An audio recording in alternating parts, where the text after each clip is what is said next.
Masyado nang mahaba ang buhok ni Barbie, kailangan ng gupitan, charot. Ganito ang biro ng mga netizen sa kapuso actress na si Barbie Forteza matapos lumabas ang magkakahiwalay na panayam ni na Jack Roberto, David Licauco, at Joshua Garcia sa ginanap na GMA Gala 2023 noong Sabado, July 22. Sa magkakaibang panayam ay nabanggit ng tatlong aktor ang pangalan ng kapuso actress. Una sa panayam ng real-life boyfriend ni Barbie na si Jack, kung saan tinanong siya ng, "If you could have dinner with anyone in the world, who would it be and why?" Barbie Forteza lang sa kalam, malakas, diretsahang sagot ni Jack.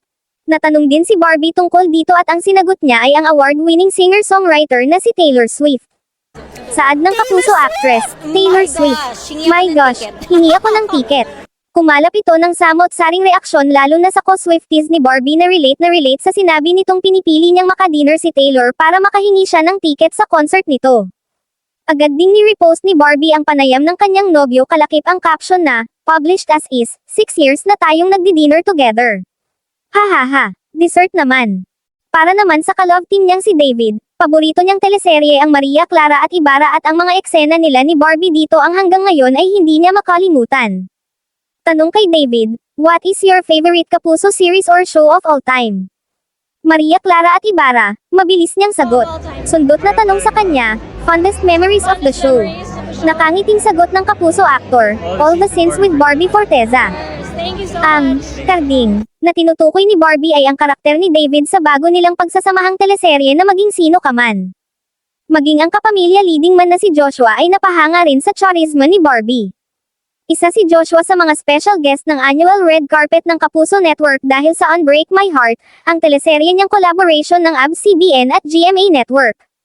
Dito tinanong ng GMA News Online si Joshua kung sino ang celebrity best dressed kapuso star para sa kanya.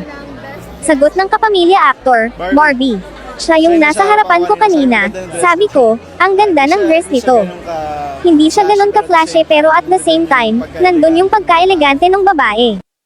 Nakarating naman ito ay Barbie at agad niyang pinasalamatan si Joshua sa pamamagitan ng pag-retweet niya sa video clip ng interview nito. Ni-retweet din ni Joshua ang tweet na ito ni Barbie ngayong gabi, July 24.